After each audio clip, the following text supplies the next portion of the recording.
Are we on the brink of a ground invasion of Iran? And if so, what would that actually look like? I'm Michael Oku. Appreciate your being on this live stream. We're tracking a fast-moving and deeply uncertain moment in the Iran war. The Pentagon appears to be actively preparing for ground operations as thousands of additional U.S. troops move into the area. At the same time, the signals from Washington are anything but clear. Donald Trump is talking about negotiations while floating the idea of taking Iran's oil, while military planners map out scenarios that could include seizing strategic sites like Kharg Island. And this isn't just about Iran. We're also seeing Israel announce plans to widen its campaign in Lebanon, raising fears of a broader regional war. Stay with us and help drive this conversation with your questions and comments. So, getting back to the mixed messages, here's the U.S. President Sunday on Air Force One, very clearly not ruling out boots on the ground, followed by his Secretary of State Friday. It's quick, but you'll get the gist. Are you considering still putting boots on the ground, and would you do that without going to Congress? I just have lots of alternatives. We have tremendous numbers of ships over there. We don't need them all because of...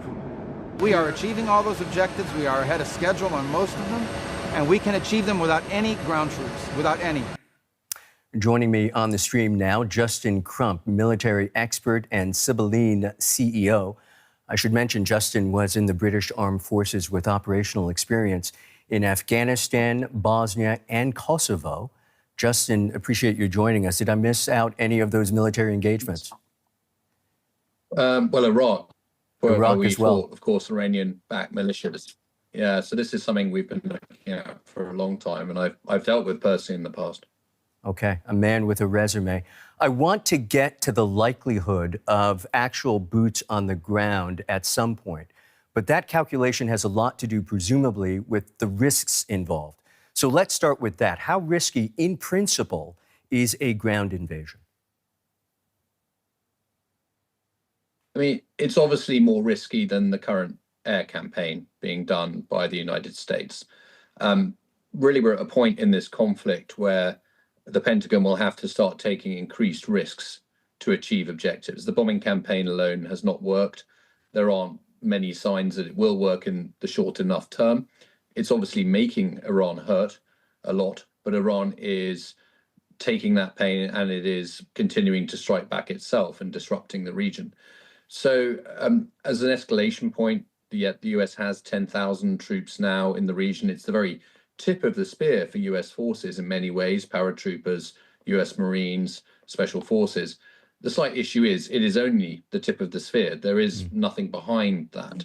And the depth behind that is limited. So that limits what these troops can do. But the sorts of missions being talked about, seizing islands in the Gulf, potentially seizing elements near the Strait of Hormuz, those are things that are achievable for this force, particularly with a lot of air power supporting it.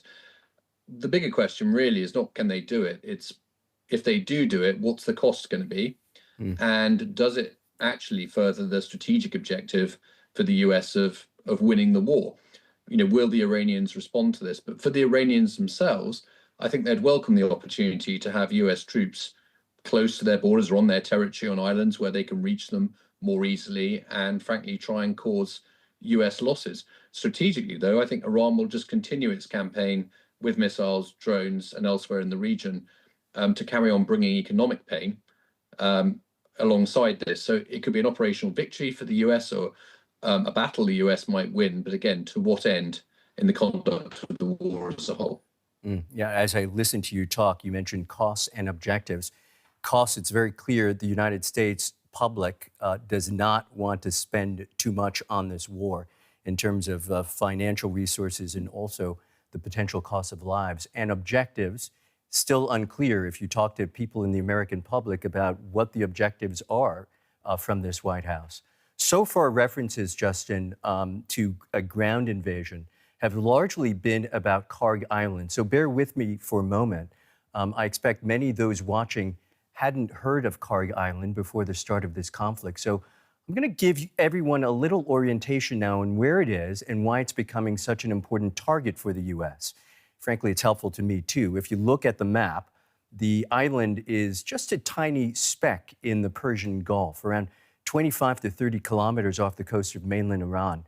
A tiny speck, but it's Iran's energy lifeline. 90% of its crude pass through this island, through the narrow Strait of Hormuz. More about that in a second. Here's a bit more on the geography. It measures only about 8 kilometers in length, about 4 to 5 kilometers wide, and it's surrounded by deep water, allowing huge supertankers to dock safely. I should mention it's 660 kilometers northwest of that crucial waterway we've all been hearing so much about in recent weeks, the Strait of Hormuz. And we've been hearing so much about Kharg, largely because the U.S. president keeps talking about it. I want to share a quote from Donald Trump published today in the Financial Times. Here's the president of the United States. Maybe we take Kharg Island, maybe we don't. We have a lot of options. It would also mean we had to be there for a while. I don't think they have any defense, the president says. We could take it very easily. Some of you may not be aware just how consistent Trump has been about this. I was surprised this morning myself to see this from civilian Trump back in 1988 during earlier tensions between the U.S. and Iran. I'd do a number on Kharg Island. I'd go in and take it. Iran can't even beat Iraq, yet they push the United States around. It'd be good for the world to take them on. Justin, I trust you're still with me after that. As far as ground operations go, is it sound strategy to target Kharg Island? If you're looking for somewhere with strategic leverage in the Gulf, it's a good location. Militarily, it's one of the harder islands to target because of its location so far up the Gulf. And again, bear in mind that at the moment, there are no US warships within the Persian Gulf or the entrance and approaches to the Persian Gulf because of the threat from Iran. And that's effectively denied that maritime area. So in terms of getting people to the objective, it's one of the harder ones. If it was an island further down the Gulf, you might be able to get there with ships if you were prepared to fight them through. So militarily, it's slightly less appealing than others. It has the advantage, though, that it's far enough off the Iranian coastline there that Iranian artillery, for example, battlefield artillery, can't reach the island necessarily. But more tactical drones, so smaller drones than the ones the Iranians have been using against Gulf countries, could probably still be applied. But it makes it's an achievable objective. It is an island that has the most arguably strategic value for Iran. But that is as long as Iran cares enough about losing control of that terminal for it to stop them from fighting, for it to make them surrender, make them give Trump anything to make a deal. If it doesn't increase the leverage, which it may not for the Iranians at this point, because they're fighting for survival and their financial flows may be coming from other places as well. They have other oil terminals, so they can still export some. And of course, their allies might particularly not like this because they might be people that start not getting oil, who are at the moment. And we're thinking here about, say, China and others. Again, is it a strategic enough point is probably the bigger question. It's definitely strategic. It doesn't seize Iran's oil. It just stops them from being able to ship it and their gas as well. And it doesn't totally stop them, but it's the most important terminal they have. In operational terms, how would the U.S. approach the island? Are we talking about amphibious landings, precision strikes backed by special forces? Paint a picture for us. Yeah, all of the above. And I should emphasize, look, we talk about this island, and the more it gets talked about, the more one wonders if there's a different plan.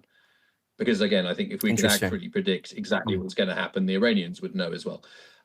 So bear in mind, if you're watching this, that other things could happen. Other islands can be targets. Forces could be deployed in a totally different way, or indeed not deployed at all, because there are better options. The Pentagon is working up options. But I think in any of these attacks currently for the US, you are looking at a pattern of large-scale suppression, if you like, of the Gulf Coast area. So that's around 1,000 miles of Iranian Gulf Coast. And they've already shifted to doing this. So bombing in the first weeks was more strategic. It was trying to target ballistic missiles. It was targeting drones. It was targeting factories. Well, the reality is, after a month of doing that, you start to run out of targets because you've already bombed things. The Iranians have obviously adapted, or there are things you can't find. You sort of start running out of useful targets.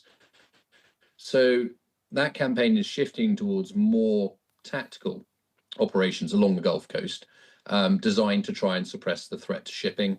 And that also potentially suppresses threats to any ground force operation within the Gulf area towards any of the islands. So that's already starting to happen, and that's across a wide area.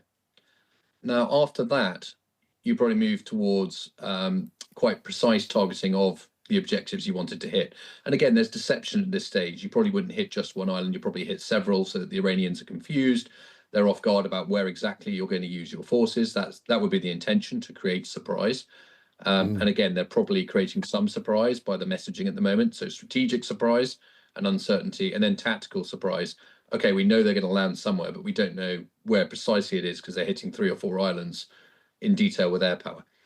Throughout that whole time as well, you've got things like drones doing what we call ISTAR coverage. So that's intelligence, surveillance, target acquisition, reconnaissance. So basically cameras, if you like, full-time on the objectives, trying rapidly to identify where there might be enemy troops, enemy locations that you haven't seen, enemy movements, enemy preparing to fire missiles, anything like that. Not only on the objective, but within range of it. So again, if it's Kharg, again, you'll be looking towards Bushehr and the coast and suppressing things there as well. Justin, so you've got sensors up, you've got shooters, all happening before you even land. I'm sorry to interrupt you. I promise not to do that too often in the next half hour or so. But some of the things you're saying raise lots of questions. And the first one for me is, based on the operation that you're sort of detailing right now and the troops that you know are actually in the area, are they able, with the amount of troops that they have right now, to carry out the kind of operation that you're talking about? Yeah, they certainly have enough for that. Okay. So you're looking around 10,000 in total. That includes support elements. But you've got the 1st Brigade Combat Team from the 82nd Airborne. They're if you like, they're the US Army's fire brigade. They're on readiness to move anywhere in the world at short notice. This is exactly the sort of mission they would have. Now, they're trained still, and some view this as archaic, for parachute insertion. That's considered pretty high risk. It's spectacular looking, but it's quite a risky way to land. The US Marine Corps that are in the region at the moment, from the USS Tripoli, that's actually optimized for air landing as well, using what's called the Osprey. So that's looks like a helicopter crossed with an airplane. And that's designed for, again, exactly this sort of mission, to land troops quickly in somewhere like this. And you've got special forces who probably insert quite early on to mark targets, to secure key points, to secure landing zones before you put your first troops on the ground by air. You're already going to have people there marking out the various zones. So all this is happening in quite tight sequence. There's a huge amount of planning, and it's integrated from space all the way down to people potentially crawling up the beach in a wetsuit to secure a site. And that's assuming that for an island like this, you're not landing troops by landing craft. And I think it's less likely for Kharg because it is so far up the Gulf. It would take 20 hours or so to get people, close to being within range, during which you'd be off the Iranian coast the whole way, under fire potentially, and again, possible with lots of air cover. And while you're at it, while you're talking about that, Justin, I do want to go to our chat. We have people who are chiming in on YouTube and TikTok. I have Wolfvane QS5SU, much to what you were talking about right then, says, how's the U.S. going to get its ships through the strait is a better question. And I just want to insert another idea here. I've got Leonidas B9258 saying, what would be the point of seizing Kharg Island if you can't ship out any oil through the Strait of Hormuz? So those two issues, how do you get in and how do you get out? Especially for Kharg, because it is, as I said, so far up. It would be a slightly different operation to take the islands in the Strait of Hormuz itself. It's potentially credible you could get close enough, quickly enough to launch landing craft at a site like that. And Hormuz itself is obviously a choke point. You don't want to put warships through something that narrow. You can do it, sort of almost firing broadsides in all directions and with copious air support, suppressing anything coming at them. It's doable, but it's an almighty mission to do something like that. And very high risk, because actually if your key ship gets hit and disabled, the operation's over. So you don't need to take that risk if you use air. But the second part of that question is a great one. Kharg is fine. As I said, you're not seizing much Iranian oil, whatever's left in the tanks, if they don't blow them up. You are stopping the Iranians from exporting. Okay. It's not improving anyone's oil supply. In fact, it makes world oil supplies worse, which increases the pressure. And the rest of the stuff in the Gulf, again, it's not just getting through Hormuz, which is narrow. It's a choke point. But everywhere in the Gulf, shipping everywhere in the Gulf can and has been targeted across the entire area. It's not just if you go within 20 miles of the Iranian coast, they can hurt you, which was closer to the case in the 1980s when this happened before. Now they can reach out much further with drones, with subsurface drones, with drones on the water. And they don't have overwhelming force in this, but they don't have to sink every ship. They just have to sink enough to make it too risky. And beyond that, of course, Iran could respond to any ground incursion by destroying yet more facilities within the Gulf. So again, you can seize Kharg. Iran responds by upping the damage to infrastructure, and it wouldn't matter if you could get ships out after that because they wouldn't be able to carry anything. Well, so there's 3 or 4 dimensions to this. We're hearing reports that Iran has been preparing for this, and that despite what the White House says, Kharg, sometimes referred to as the Forbidden Island, has been fortified. What are you hearing in that regard, and what specific challenges could the U.S. forces face in terms of that fortification? I mean, I'm sure it has been well defended.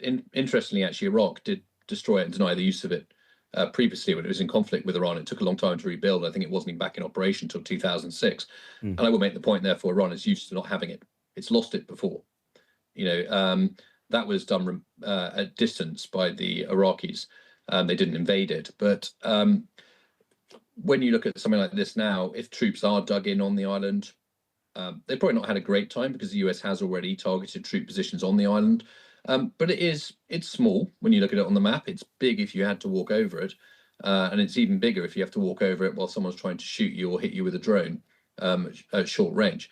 It depends what preparations the Iranians have been able to make and sustain on these islands that, again, are under attack from the air. And I think if they were to be the targets of a military raid on the ground, would face a pretty intense air and drone supported series of attacks before troops landed. So obviously the US would aim for maximum shock against Iranian forces that are there, maximum damage, against which the Iranians will, one assumes, have been thinking about how to defend this. Where can they defend? Have they built tunnels and defensive positions? Have they wired demolitions in sites or thought about things like that? Would they just demolish the oil and gas storage and effectively turn that area you see at the southern end of the island into a gigantic bomb? Exactly. One assumes, obviously, looking at the map, that the runway and the airport would be a logical place to land. Well, the Iranians might expect that, so they'd have probably thought about how they'd defend you from landing on that airfield. And with any air assault, actually, if you can defeat it very quickly and hold it up at the start, you have a much better chance of success as a defender. And that is what we saw with the Ukrainians in Hostomel outside Kyiv in early 2022. The Russians had around 150 helicopters in that operation. It took them a lot of work to actually get the airfield. They were delayed by just 1 battalion of Ukrainian troops. And eventually, of course, they weren't able to hold the airfield in the way they intended. Because the other place you're vulnerable is once you've landed, you fought, perhaps you kill many of the defenders, but you've used a lot of ammunition. You've used a lot of your weapons up. You've got to get resupplied. And then that's got to come in. And then you've got to get another resupply because you're going to need food and water pretty quickly afterwards. What is the status of water supplies to the island after you've landed? So are you flying in every single thing for life support for those soldiers? And is the stuff you're flying in vulnerable, particularly at low level? Because US aircraft at the moment are operating at a higher level. When you're low, smaller anti-aircraft weapons, what we call MANPADS, man-portable air defense systems, can be much more threatening than they are to aircraft bombing from 20, 30,000 feet when they can't reach them. So you just don't know what sort of environment you'll face. And you assume that the Iranians will make it extremely difficult and they will use everything they can think of and probably lessons from Ukraine, including potentially first-person view drones that we've seen already in Iraq get used against US forces. And all those sorts of innovations. You're detailing the challenges very, very clearly here. It's an opportunity to go to more questions that we're getting from some of our viewers. Jad smells and tells. I've always wanted to say that online. says taking over the island, even if it happens, would be just a psychological win that Trump could show off. But then talk to me a little bit about that, because there's also the challenge, not just of taking over the island, but keeping it. Yeah. Well, and I mean, there's a few arguments going on. There's, Trump always chickens out, which is the market's view that when it gets too painful, he backs down, declares victory, and goes away. The problem you have with that is it's pretty apparent at the moment that if he does that, the Iranians have actually won the war strategically. They've shifted the balance. They've survived the worst that could be thrown at them. They're in tighter control of the Gulf. They've displayed the threat. And Israel, of course, also wouldn't be probably terribly happy with Iran surviving and becoming more dangerous, as I think it does, and as a result of this. So Trump can't just walk away. Now, I think it was correct to observe that it gives him a win. And that's the other part of the equation, is Trump needs a win. He can't be seen to have lost. But if he does something like this, he can say, look what we've achieved. We stopped Iranian oil. We made them enter a settlement potentially. But again, that only works if the Iranians accept it. And we say in the military, the enemy always gets a vote on your plan.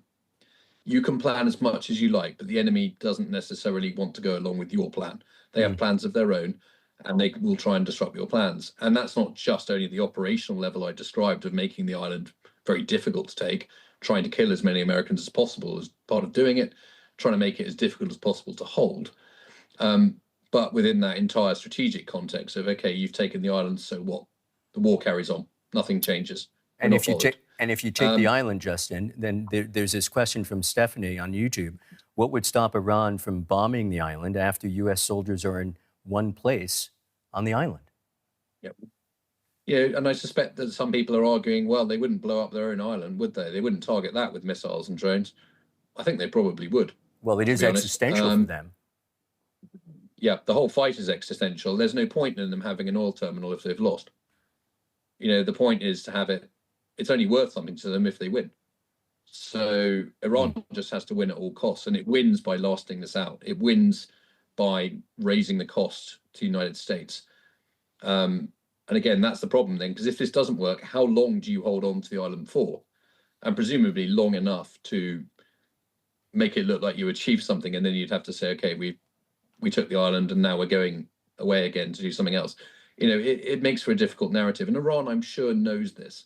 Only Iran really knows how much it will cost them if they can't export oil, and whether that affects their ability to wage a war or not. But surrendering on the sort of terms being discussed at the moment, or ending the war on those terms, isn't acceptable to Iran either. And it poses big questions for the survival of the Islamic Republic, which of course is also a theology. It's not a state like Venezuela where you could potentially knock over the leader and change the way it works, and it would go with that. There's an entire religious doctrine underlying what's here. And again, that's really upping the stakes of what this operation could or would achieve. And Trump's assessment of what it would do, which, as you've seen, he's had since the 1980s, may not align with the effect it actually has on the enemy. And again, the enemy gets a vote. Justin, just a couple more questions for you. Are there targets besides Kharg that are likely U.S. targets for a ground invasion? I mean, there are lots of places that the US could use ground forces across the region. There are other islands. There are 3 UAE islands further down the Gulf that were taken by the Iranians a number of years ago, and back in the 70s. And of course, the UAE would quite like those back. But again, seizing those might be a statement of what the US can do, but it doesn't improve security in the Gulf. It doesn't do as much as you could argue taking Kharg does. You have Qeshm and Leshk, which are the islands that are actually in the Strait of Hormuz. That's where the Iranians are currently routing tankers to kind of verify them and allow them out if they approve of them. So there is an argument to take those and that area, and potentially the port of Bandar Abbas on the mainland, which is a key Iranian base on the Strait of Hormuz, surrounded by mountains, which could make it more defendable, less defendable, depending on where you put a perimeter. And then at least you would argue that you controlled Hormuz itself, and the Iranians didn't control that little piece of ground. But again, that doesn't stop them from still stopping shipping, but that would be effective. And within the region, of course, Iraq is getting markedly more dangerous and worse. The Houthis have joined operations as well, and were they to close Bab el-Mandeb, so the Red Sea is also closed, would there be a temptation to try and reopen that? and that could be a priority. So again, there's not necessarily any fixed plan right now for exactly how these forces will be used. They'll be looking at various contingencies, and I've got no doubt that the plans will be changing almost daily as they react to circumstances, react to new intelligence, react to changing circumstance on the battlefield, as well as political objectives. So at the moment, postured for lots of potential things. At the far end is an idea that they would go and seize Iran's nuclear material. And the key element the US has now put into the war is ending Iran's nuclear ambitions permanently. That is an enormous mission, I have to say, of all the ones being discussed. It means going deep into Iran by air, holding a chunk of territory against opposition for an extended period, digging into the ruins potentially of what's there to try and find an extremely hazardous material and somehow get that out again, all without getting pretty much everyone who wants to fight you in Iran, which is around 1 million people, closing in on your position by every means they possibly can to go and kill some Americans. Understood. So I think that's the most far-fetched one. It would be spectacular were it to be done. I don't think there's been a raid like that in history, which may make it appealing, but it is enormously risky and hazardous compared to some of the other things we've discussed. Before I let you go, you are somebody who has military operational background. You've been watching this conflict very closely. Are we genuinely on the brink of a ground invasion? Or is the rhetoric we're hearing, the deployments we're seeing, about signaling or pressure?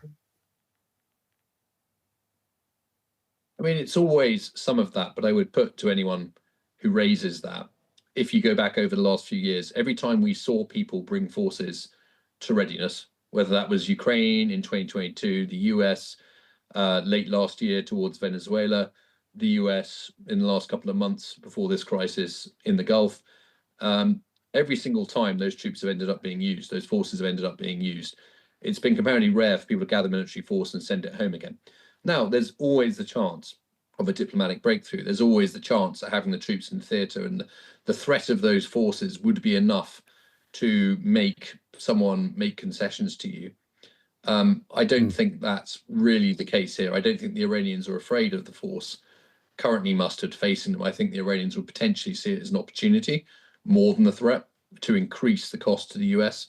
I think they're putting that sort of message out in their rhetoric. That's great. Send your troops here to die.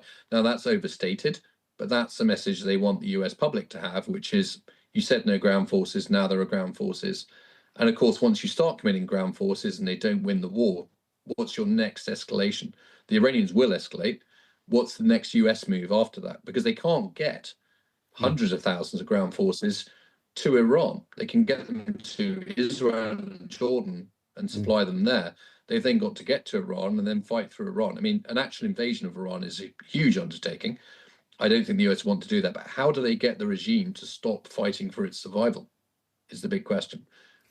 Just some thoughts to leave you with from our viewers. Cardinal_Nova says the main the main valve, I should say, for the island is on the mainland. They will just turn it off. It has no value. Funky Wallet says a great mistake. Iran could just retaliate, attacking oil and gas refineries across the Gulf, and we have all experienced a systematic and existential crisis we have never seen. Violator 9 says Kharg Island could become the largest U.S. war cemetery in the world. I think we will end it there. Our deep, deep thanks to Jeffrey Crump. Hopefully we'll see you again, Jeffrey. Many thanks. Yeah, my huge pleasure. Thanks, everyone. Thanks for all those put questions in. I hope we could help you.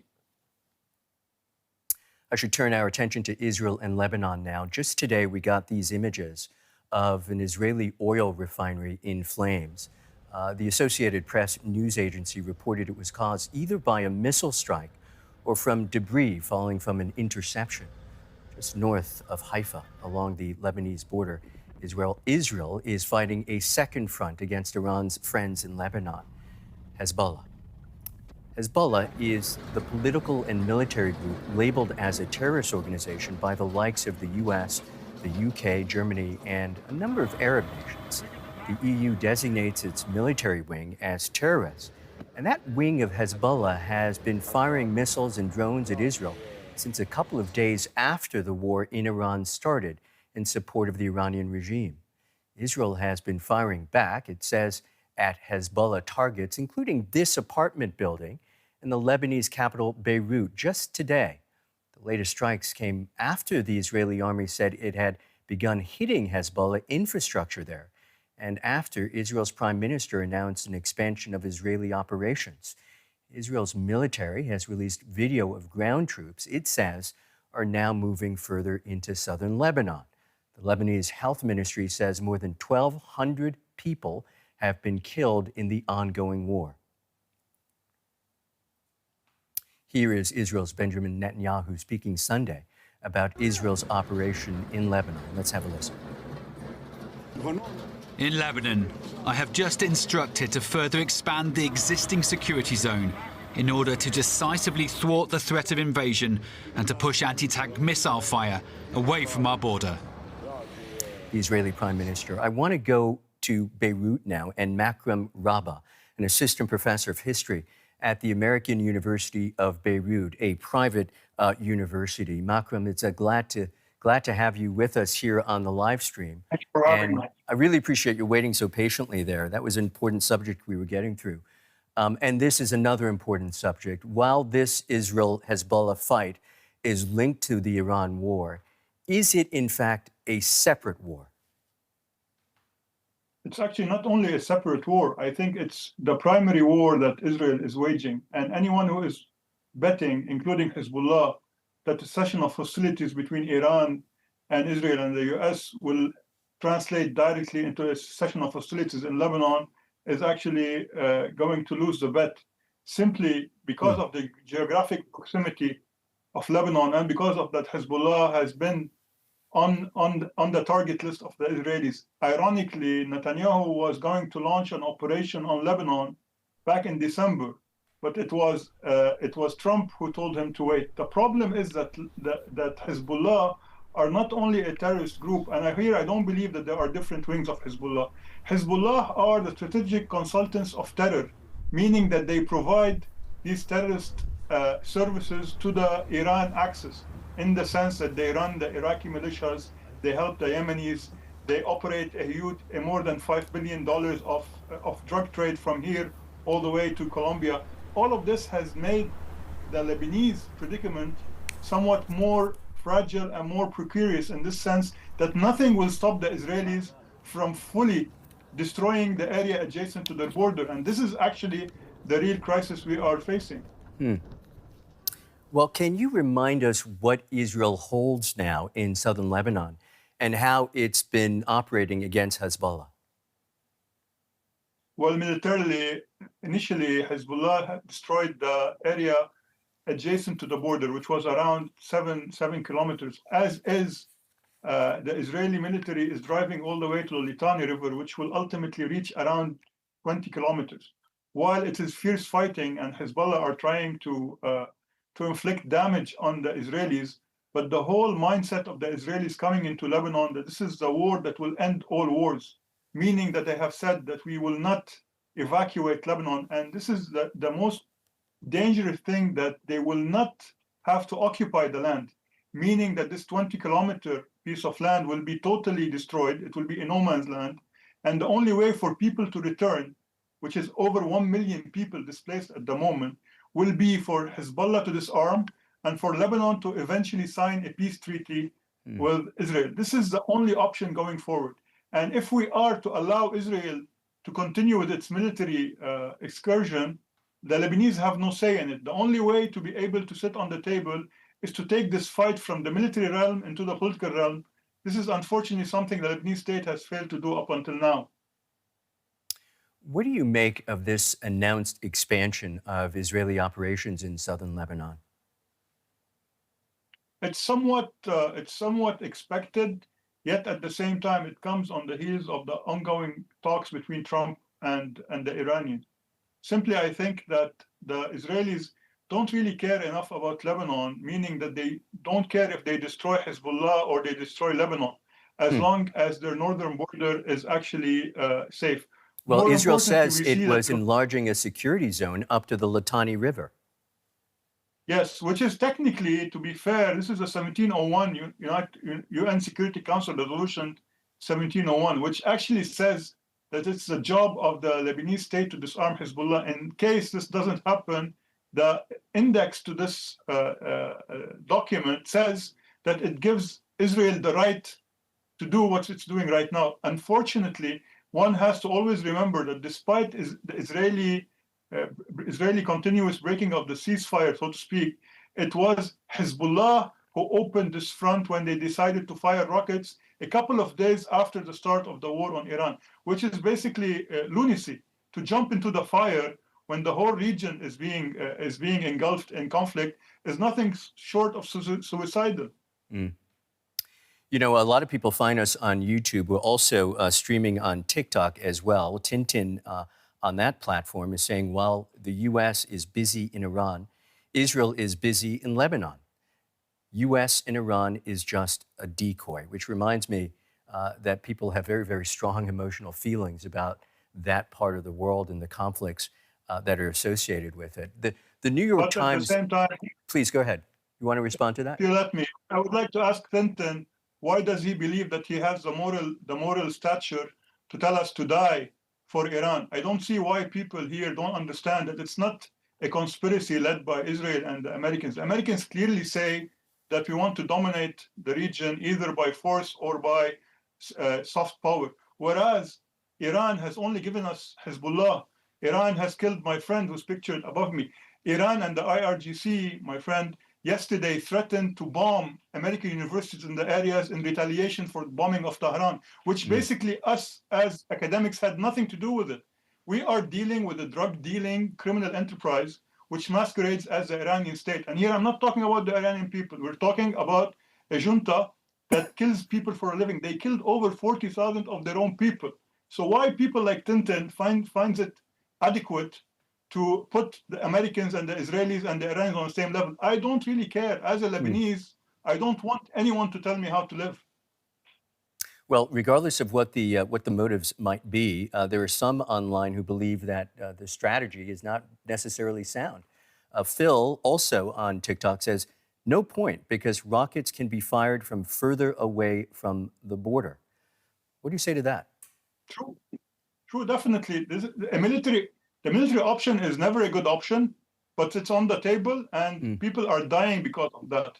I think it would have been a much better option if the Lebanese state did actually lead in disarming Hezbollah, not because they don't really want to engage Israel. We cannot in any moment in time go to war against Israel. We're a much smaller state. And more importantly, Hezbollah joined the fight with Hamas back in October 7th. So basically, yes, military means don't really resolve issues, but at the moment, there's the only option as long as we don't step forward and declare Hezbollah and the guards as a terrorist entity and thus disengage from the whole war. Makram, I want to mention that the New York Times is reporting that plans for a deeper ground incursion into Lebanon predate the fighting in Iran. That suggests even if Hezbollah wasn't firing rockets in retaliation for the war on Iran, this expansion might still be happening. Why would Israel be planning this?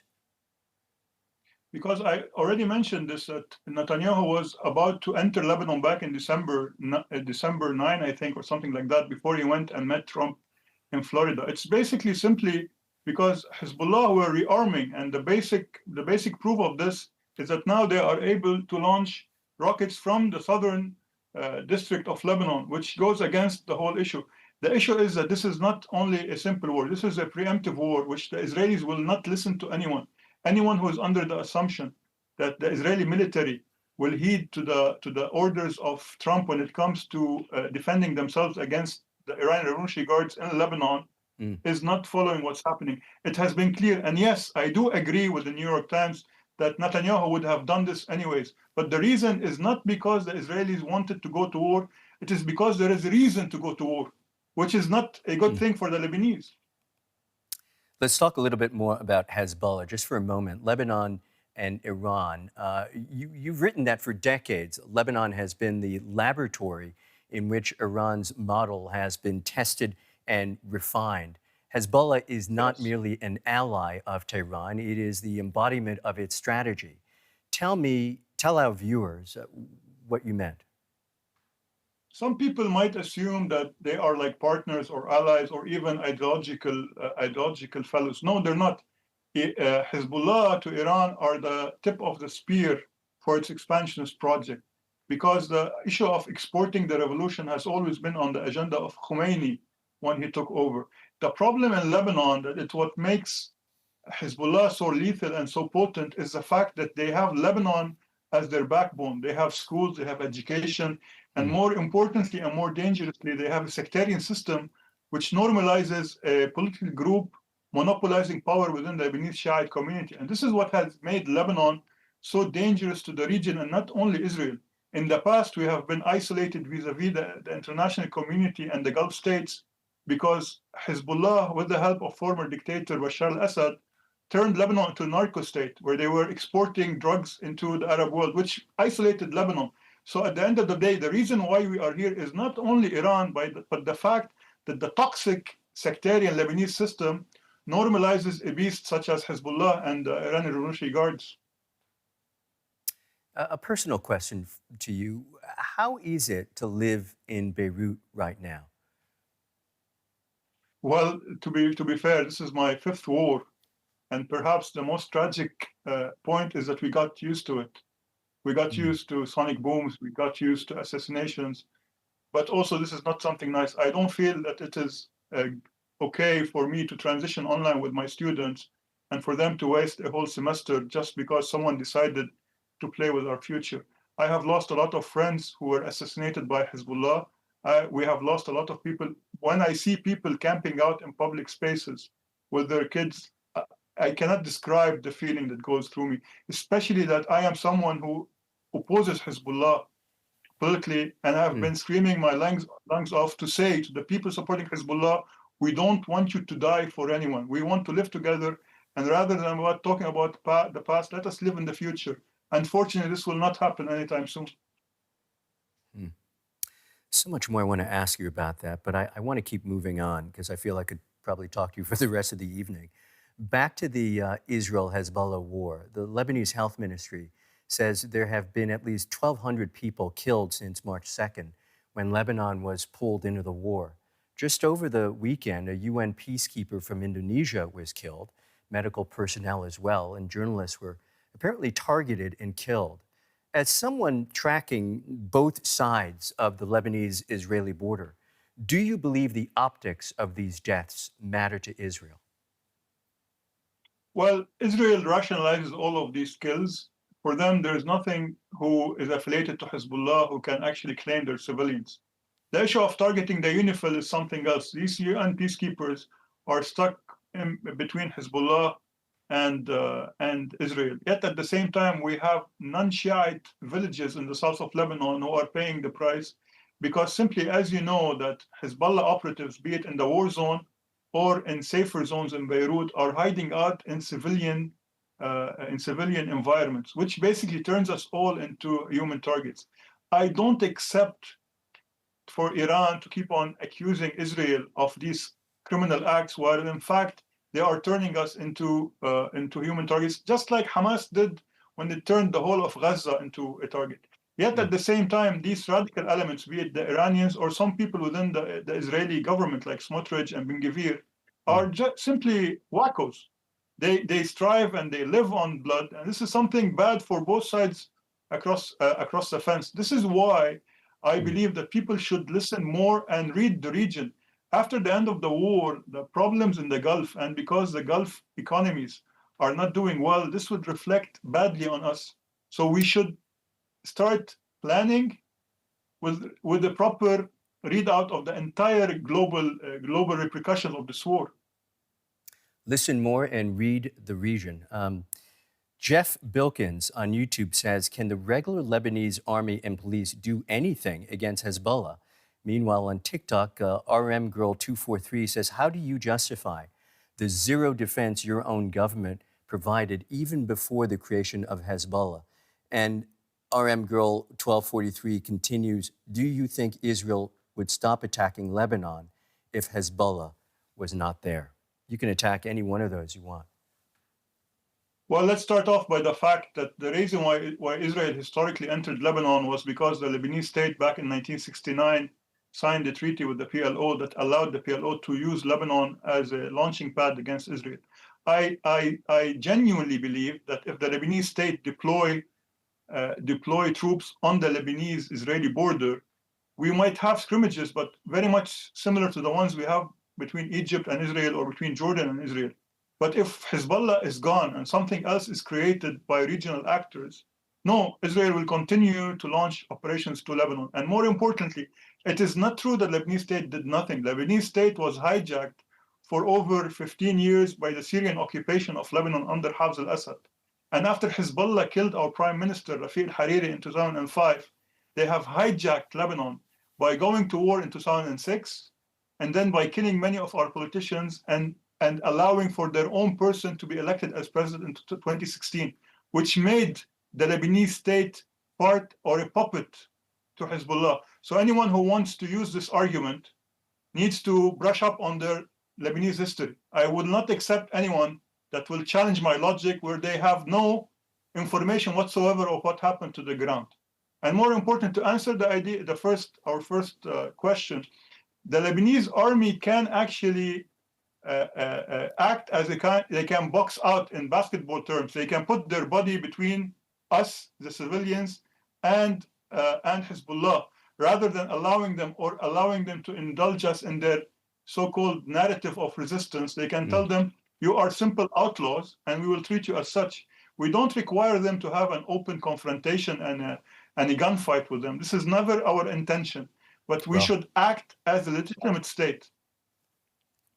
Well, I appreciate that we can provide an interface of sorts between you and many of the people who are watching us right now. Those opinions will continue, and we're very happy to have those opinions. We appreciate it, all of you people who are watching now. Makram Rabah from the American University of Beirut, deep, deep thanks to you. I appreciate your time.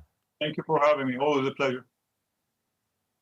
A moment now to remind you of the latest developments in the U.S.-Israeli war against Iran and its ripple effects around the world. U.S. President Donald Trump has said it wants Iran's oil, and the U.S. will maybe seize Kharg Island, Iran's main oil terminal in the Persian Gulf. Iran's parliament speaker Mohammad Bagher Khalibaf has warned the U.S. against a ground invasion, saying Iranian forces, quote, are waiting for the arrival of American troops on the ground to set them on fire and punish their regional partners forever. And Israel's prime minister has said the Israeli military will widen its operations in Lebanon, expanding the existing security zone in the country's south as it targets the Iran-linked Hezbollah militant group. So, incendiary rhetoric on both sides today. I suppose that will not stop anytime soon. That's it for today. Thanks to all of you who joined us from this live stream on YouTube and TikTok. Please keep your comments coming, and we will see you next time on DW. Appreciate your time.